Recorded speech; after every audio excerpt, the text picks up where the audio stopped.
ಕವನದ ಹೆಸರು independence day. ಇದನ್ನು ಬರೆದವರು ಅರಟಿ ಅನಿಲ್ ಕುಮಾರ್. ಇದರ ಬರವಣಿಗೆ ವೆಂಕಟರತ್ನ ಸಿಎ. ಸ್ವೇಚ್ಛೆ, ವಿಮುಕ್ತಿ, ವಿಮೋಚನೆ, ಬಿಡುಗಡೆ, ಸ್ವರಾಜ್ಯವೇ ಇಂಡಿಪೆಂಡೆನ್ಸ್. ಸ್ವಾವಲಂಬನೆಯಾಗಿ ದೇಶದ ಪ್ರಗತಿಗೆ ಎಲ್ಲರೂ ಕೈ ಜೋಡಿಸಲು ಬೇಕು ಕಾನ್ಫಿಡೆನ್ಸ್. ಮೇಕ್ ಇನ್ ಇಂಡಿಯಾದಿಂದ ಬೇರೆ ದೇಶಗಳ ಮೇಲೆ ಕಮ್ಮಿಯಾಯಿತು ಡಿಪೆಂಡೆನ್ಸ್. ಸ್ವಾತಂತ್ರ್ಯದಿಂದ ಒಟ್ಟಿಗೆ ಎಲ್ಲರೂ ಮೇಲೇರುವ ಸಾಮರ್ಥ್ಯವೇ ರೆಸಿಲಿಯನ್ಸ್. ಲಂಚಕ್ಕೆ ಆಸೆ ಪಡದೆ ಹುಡುಕಿದರೆ ತುಂಬಾ ಕ್ರೀಡಾಪಟುಗಳು ಸಿಗುತ್ತಾರೆ ಬಿಲಿಯನ್ಸ್.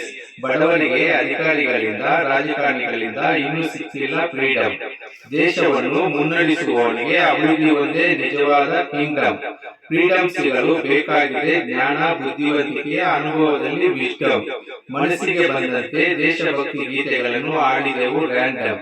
ಸ್ವತಂತ್ರಕ್ಕಿಂತ ಮೊದಲು ಇತ್ತು ಬೇಸರದ ವಿರುಕ್ತಿ ಭಾವನೆಯ ಬೋರ್ಡಮ್. ತ್ಯಾಗ ಬಲಿದಾನಿಗಳ ವೀರ ರಕ್ತದಿಂದ ಸಿಕ್ಕಿದೆ ಸ್ವತಂತ್ರ. ಒಳ್ಳೆಯ ನಾಗರಿಕನಾಗಿ ಬದುಕುವುದೇ ನಮ್ಮ ಮಂತ್ರ.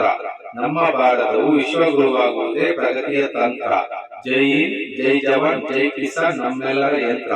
ಶಾಂತಿ ಸೌಹಾರ್ದತೆಯಲ್ಲಿ ನಮ್ಮ ಭಾರತ ಬಲಿಷ್ಠ ಗಣತಂತ್ರ. ಜನಗಣಮನ ಒಂದೇ ಮಾತ್ರ ಮಲಗಲಿ ಎಲ್ಲೆಡೆ ಜನತಂತ್ರ. ತ್ರಿವರ್ಣ ಧ್ವಜ ಗಗನಕ್ಕೇರಲು ಇಲ್ಲವೇ ಇಲ್ಲ ನಿಯಂತ್ರ. ಭರತ ಭೂಮಿಯು ಸಂಸ್ಕೃತಿ, ಪರಂಪರೆ, ಆಧ್ಯಾತ್ಮಿಕೆಯಲ್ಲಿ ಪ್ರಸಿದ್ಧ ಪುಣ್ಯಕ್ಷೇತ್ರ. ಈ ಪುಣ್ಯ ಭೂಮಿಯಲ್ಲಿ ದೇವರ ಹೆಜ್ಜೆ ಗುರುತಿನ ಪವಿತ್ರ ಸ್ಥಳಗಳ ಯಾತ್ರ. ಎಲ್ಲ ಧರ್ಮಗಳಲ್ಲೂ ಸಾವು, ನೋವು, ನಿಲುವು ಇದೆ. ನಿಲ್ಲಬೇಕಿದೆ ಮತಾಂತರ.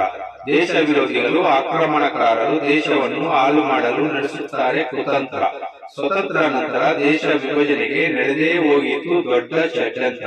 ದೇಶ ಪ್ರೇಮಿಗಳು ಒಗ್ಗಟ್ಟಿನಿಂದ ಇಲ್ಲಿನ ಉಗ್ರಗಾಮಿಗಳಿಗೆ ಆಗಬೇಕು ಅತಂತ್ರ. ಈ ದೇಶವನ್ನು ಪ್ರೀತಿಸುವ ಎಲ್ಲ ದೇಶ ಪ್ರೇಮಿಗಳಿಗೂ ಸ್ವತಂತ್ರ ದಿನದ ಶುಭಾಶಯಗಳನ್ನು ತಿಳಿಸುವ ಆಮಂತ್ರಣದ ಪತ್ರ.